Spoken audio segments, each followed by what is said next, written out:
سلامونه ملګرو، جوړ تازه تکړه، خدای دې وکړي چې ټول ښه. د افغانستان د کرکټ ملي لوبډلې د نوي لوبډل مشر د ګونګوسو په تړاو به خبره وکړو. لومړی خو حشمت الله شهیدي دې پرېکړې ته رسېدلی چې باید له لوبډل مشرۍ لاس په سر شي او ترې غوښتنه هم شوې ده. چا چې تر ننه پورې ملاتړ کړی او سپورټ کړی دی هغوی هم ترې غوښتي دي چې په سوشل میډیا کې غوغا هم ډېره ده او نور د خپل پرفارمنس هم هغسې نه دی لکه پخوا چې و او په شپږیزه کې به هم تاسې لیدلی نور. نو هماغه د شپږیزې د خراب پرفارمنس لامل هم د ذهني پریشاني وه چې په ده باندې کم پریشاني یا کم بوج و یا بوج دی. زمونږ چې څومره سرچینې دي د هغې معلومات هم دا ښیي چې شاید په دې اونۍ کې د استعفا وکړي، خو افغانستان دی نو هلته په لاس منټ یا آخري دقیقه کې هم یو شی بدلیدی شي. نو ډېر به یو خبر ته به د 100% حقیقت په سترګه هم نه ګورو او نه به ورته ګورئ. په هر صورت خو یا یو هفته یا 2 هفتې بعد خو ځي تګ یې حتمي دی. بله خبره د نوي لوبډل مشر ده. نوي لوبډل مشر په تړاو ډېرې خبرې پر احمدشاه باندې شوي دي او هغه ته ویل شوي هم دي، تقریبا ټاکل شوی هم دی او هغه هم ورته امیدواري ښودلې ده. احمدشاه دې کې شک نشته چې یو ښه لوبغاړی و، ښه لوبغاړی به وي، خو نور د هغه د کیریر هم داسې مستقبل نه دی معلوم، ځکه غټ کیریر یې نه دی پاتې، لوبي ژوند یې کم دی. داسې ښکاري چې هغه هم نور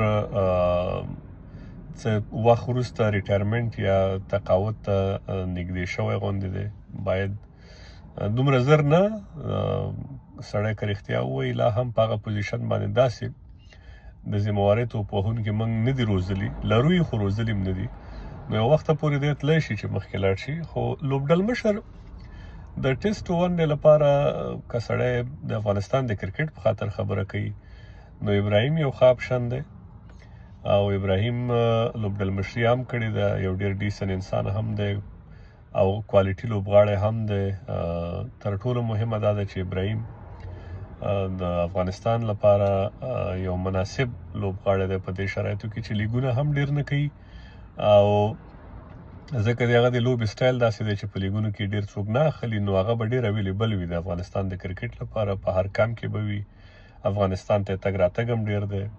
نو دا ټول شیونه د دې ښکارندویي کوي چې دی به ښه لوبډل مشر ثابت شي او هغه هلک کې داسې تنده زه وینم د ښه کرکټ کولو د افغانستان لپاره د لوبو د ګټلو یوه تنده پکې ښکاري او پاتې شوه هغه نه د شل اوریزو سیالیو د لوبډل مشرۍ ذمواري واخلي، هغه د عظمتو ګربز ته وسپاري.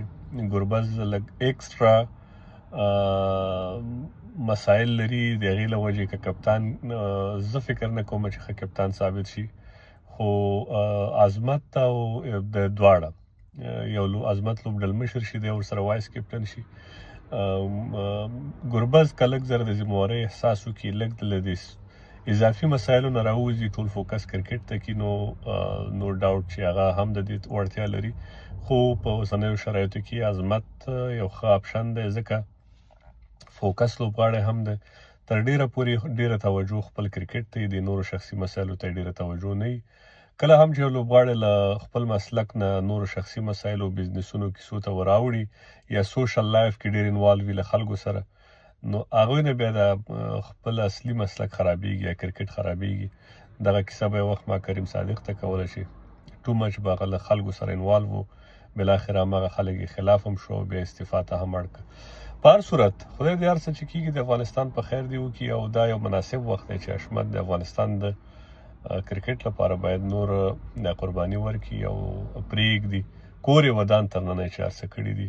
د په لوبډل مشرۍ کې افغانستان ښه میچونه مو ګټل، بس چې لاړ شي د دم خیر دی او د افغانستان د کرکټ هم خیر دی. مننه.